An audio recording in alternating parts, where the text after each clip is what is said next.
वैभव लक्ष्मी व्रत की कथा। एक बड़ा शहर था। इस शहर में लाखों लोग रहते थे। पहले के ज़माने के लोग साथ साथ रहते थे और एक दूसरे के काम आते थे, पर नए ज़माने के लोगों का स्वभाव ही अलग सा है। सब अपने अपने काम में रत रहते हैं।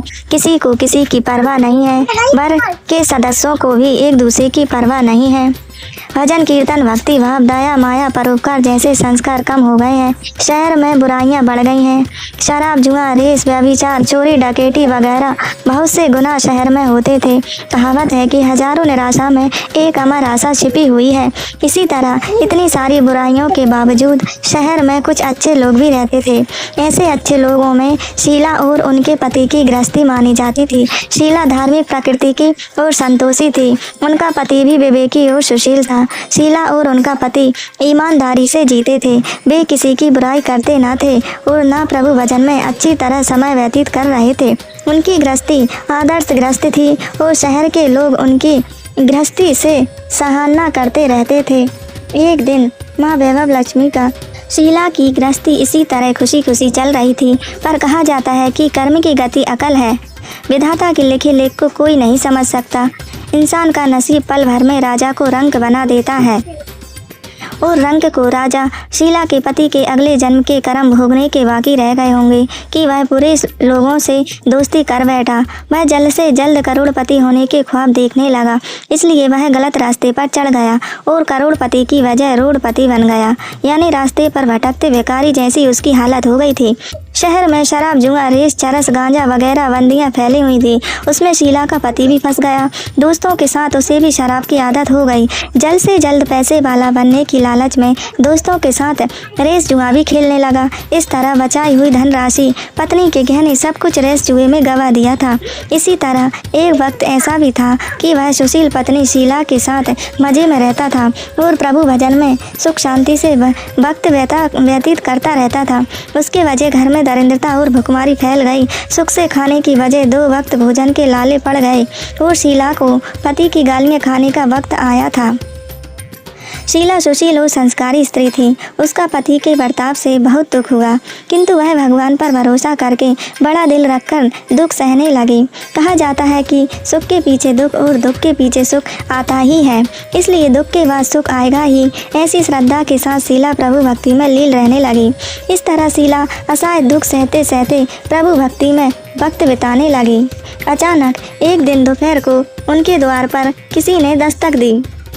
शीला सोच में पड़ गई कि मुझे जैसे गरीब के घर पर इस वक्त कौन आया होगा, फिर भी द्वार पर आए और अतिथि का आदर करना चाहिए। ऐसे धर्म के संस्कार वाली शीला ने खड़े होकर द्वार खोला। देखा तो सामने एक माजी खड़ी थी। वे बड़ी उम्र की लगती हैं, किंतु उनके चेहरे पर अलौकिक तेज निखर रहा था। उनकी आंखों में से मानो अमृत बह रहा था।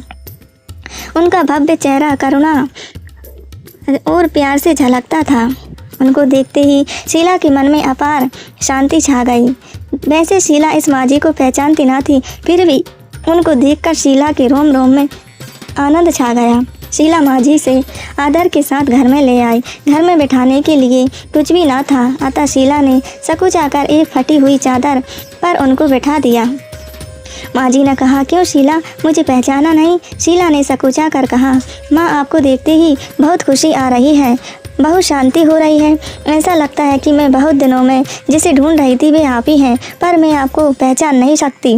माजी ने हंसकर कहा, क्यों भूल गई? हर शुक्रवार को लक्ष्मी जी के मंदिर में भजन कीर्तन होते हैं, तब मैं भी वहां आती हूँ। वहाँ हर शुक्रवार को हम मिलते हैं।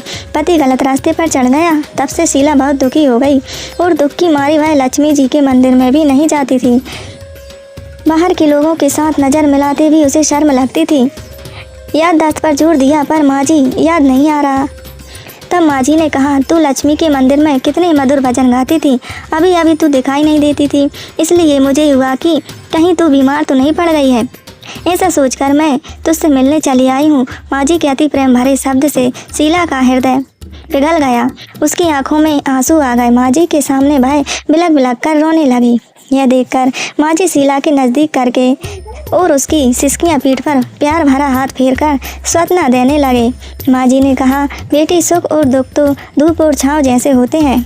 सुख के पीछे दुख आता है तो दुख के पीछे सुख भी आता ही है। धैर्य रखो बेटी। और तुझे क्या परेशानी है? तेरे दुख की बात मुझे सुना, तेरा मन भी हल्का हो जाएगा और तेरे दुख का कोई उपाय भी मिल जाएगा।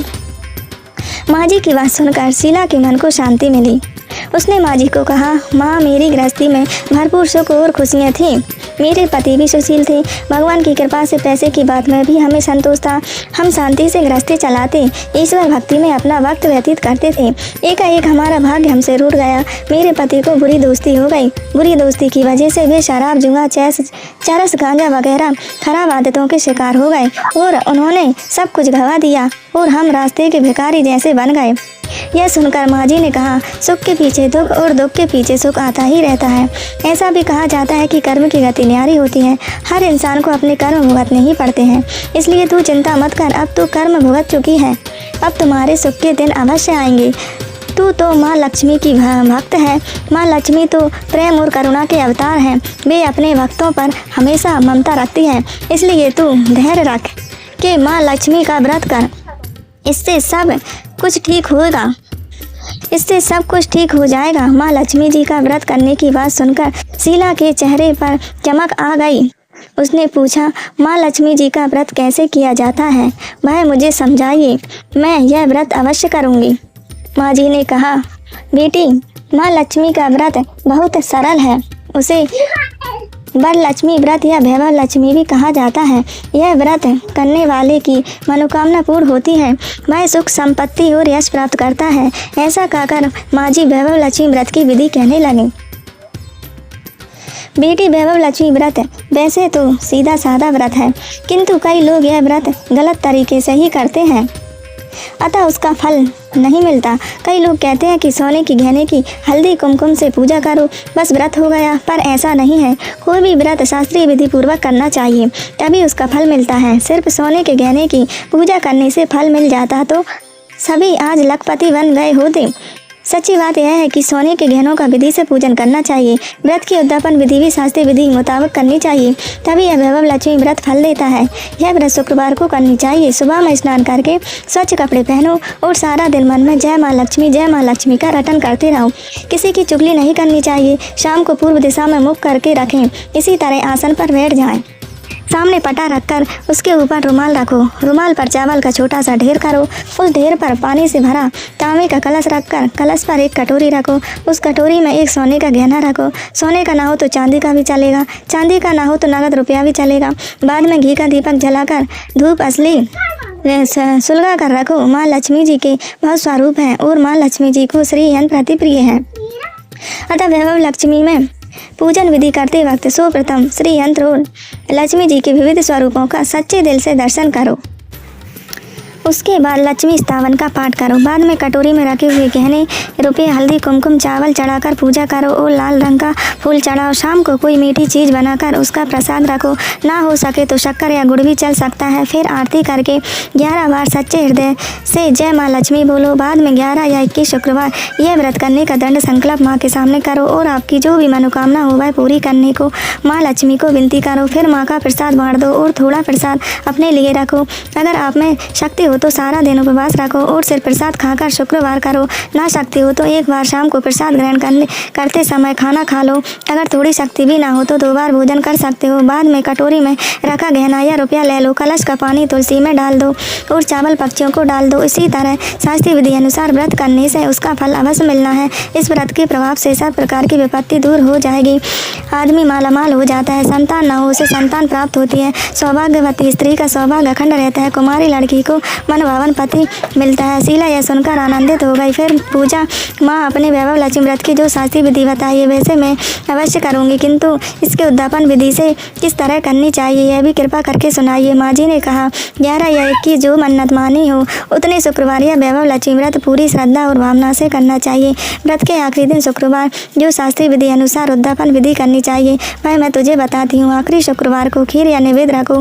पूजन विधि हर शुक्रवार को करते हैं वैसे ही करनी चाहिए। पूजन विधि के बाद श्रीफल फोड़ो और कम से कम 7 कुंवारी या सौभाग्यशाली स्त्रियों को कुमकुम का तिलक करके सहित संगम की वैभव लक्ष्मी व्रत की एक एक पुस्तक उपहार में देनी चाहिए और सबको खीर का प्रसाद देना चाहिए। फिर धन लक्ष्मी स्वरूप वैभव लक्ष्मी स्वरूप जो माँ लक्ष्मी की छवि है को प्रणाम करें। माँ लक्ष्मी जी का यह स्वरूप वैभव देने वाला है। प्रणाम करके मन ही मन भावुकता से माँ की प्रार्थना करते वक्त कहें कि हे माँ धन लक्ष्मी, हे माँ वैभव लक्ष्मी, मैंने सच्चे हृदय से आपका वैभव लक्ष्मी व्रत पूर्ण किया है, तो हे माँ हमारी जो मनोकामना है वह बोलनी है कि सभी मनोकामनाओं को पूर्ण करो, हमारा सबका कल्याण करो, जिसे संतान ना हो उसे संतान देना, सौभाग्यशाली स्त्री का सौभाग्य अखंड रखना, कुंवारी लड़की का मनभावन पति देना।